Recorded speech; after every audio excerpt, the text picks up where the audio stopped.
Hello guys, मैं इस video को एक ऐसी सच्ची घटना पर बनाने जा रहा हूं जिसको देखकर आपके रोंगटे खड़े हो जाएंगे। आप इस वीडियो को लास्ट तक देखिए।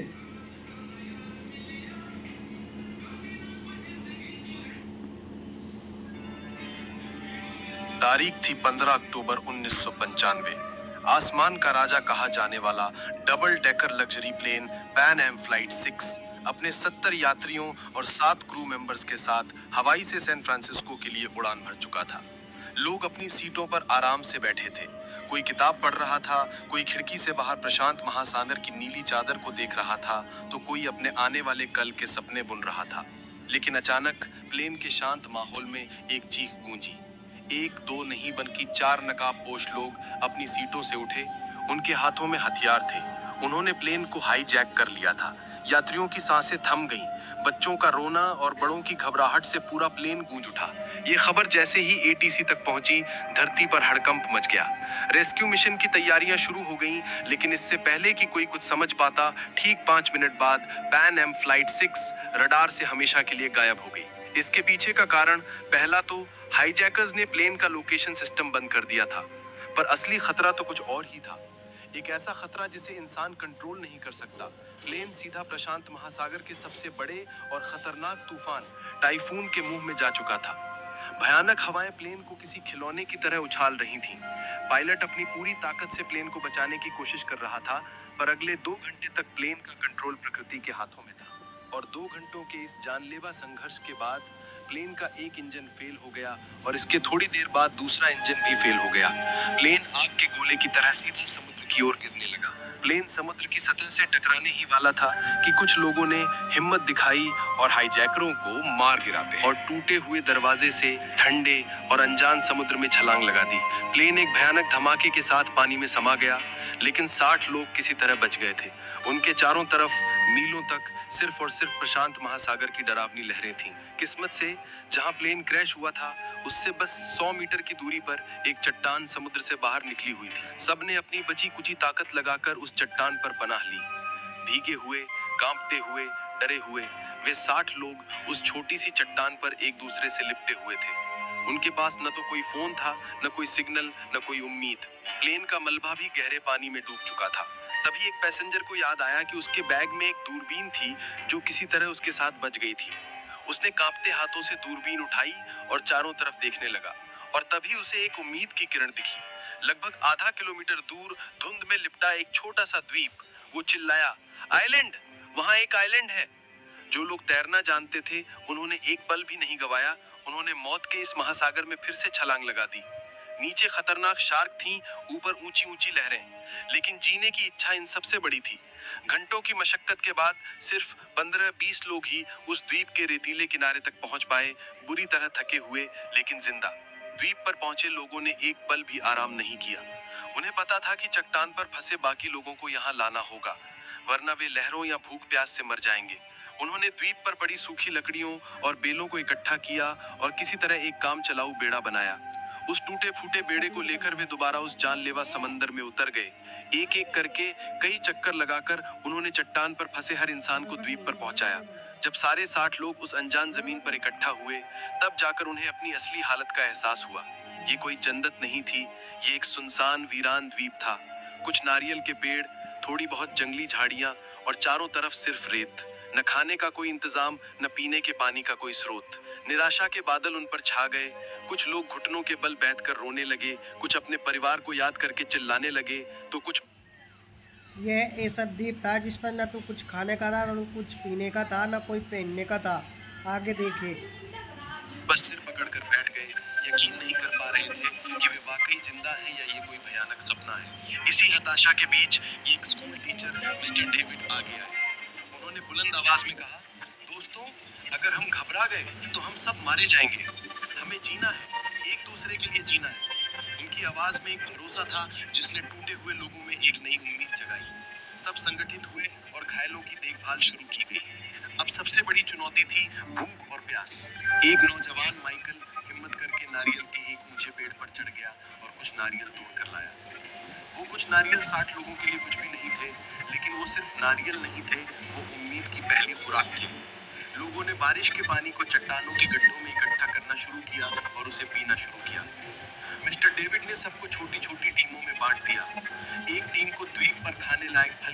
खोजने का काम मिला तो दूसरी टीम को शेल्टर बनाने का सबसे मुश्किल काम था मछली पकड़ने का। कुछ नौजवानों ने पेड़ों की नुकीली डालियों से भाले बनाए और घंटों समंदर के किनारे खड़े रहकर मछली पकड़ने की कोशिश करने लगे। कई नाकाम कोशिशों के बाद आखिरकार उन्होंने एक छोटी सी मछली पकड़ ही ली।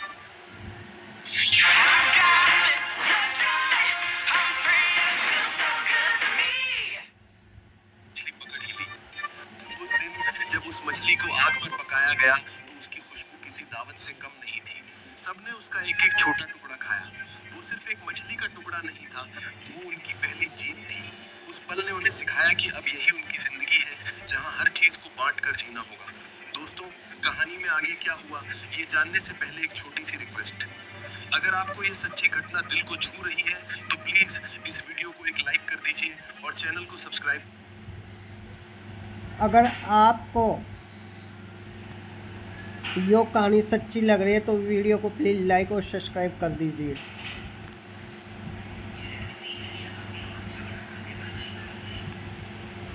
लाने की हिम्मत देता है।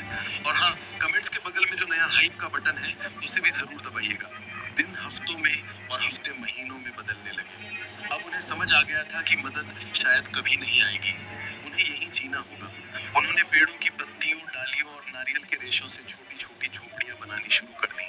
पहली बारिश में ही उनकी सारी मेहनत पर पानी फिर गया, झोपड़ियां लीक करने लगी, लेकिन उन्होंने हार नहीं मानी और ज्यादा मजबूती से शेल्टर बनाए।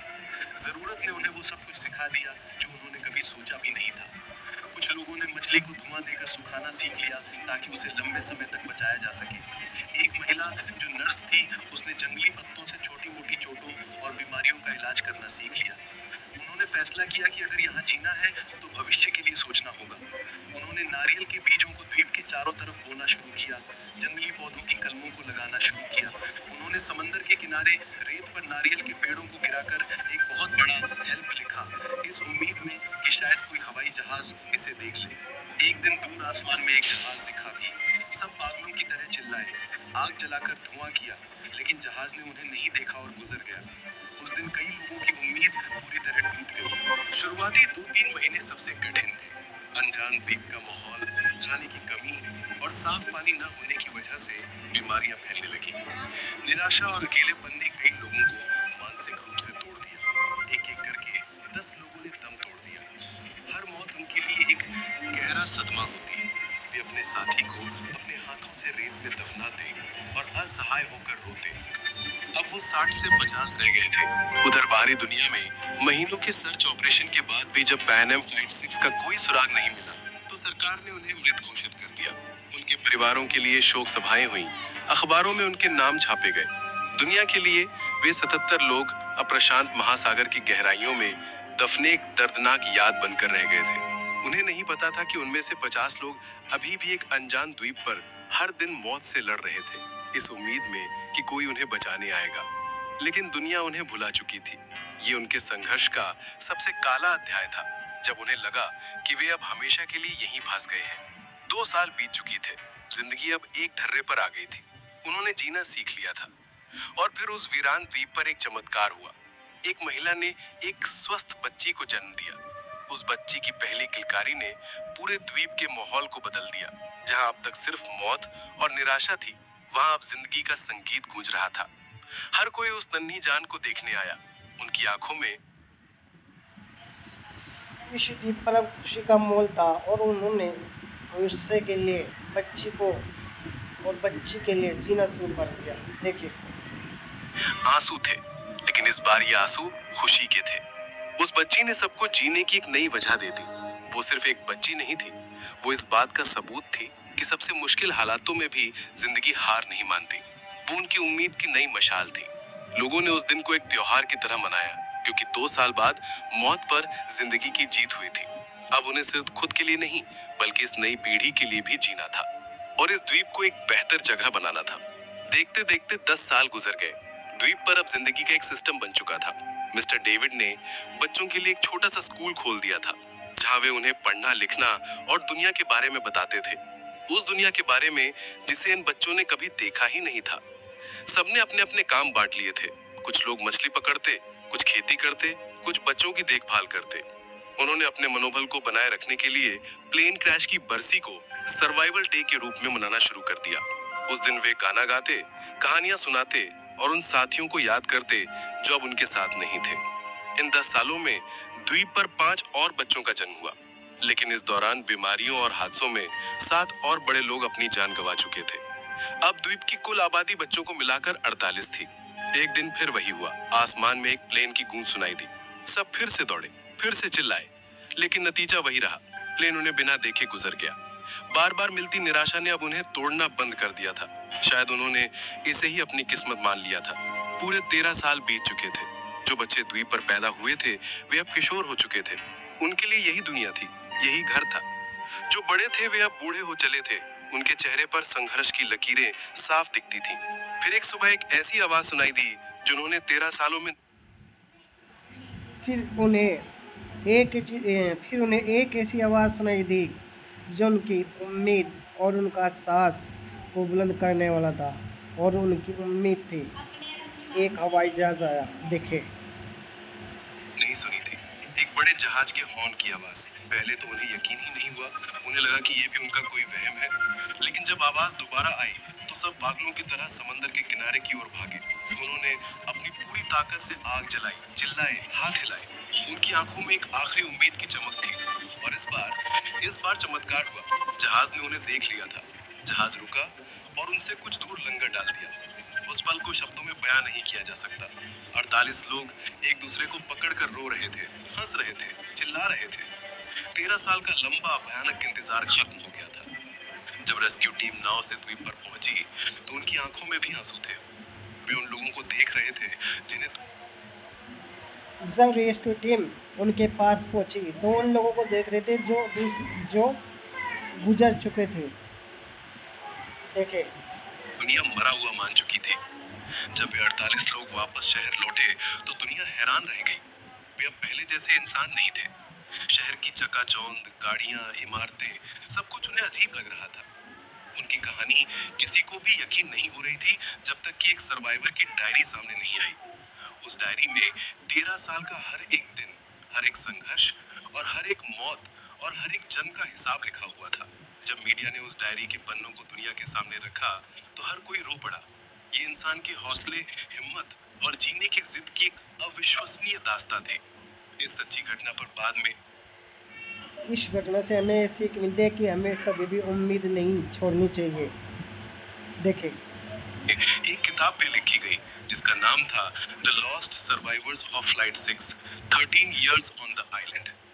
ये कहानी आज भी हमें सिखाती है कि उम्मीद की एक छोटी सी किरण भी सबसे घने अंधेरे को चीर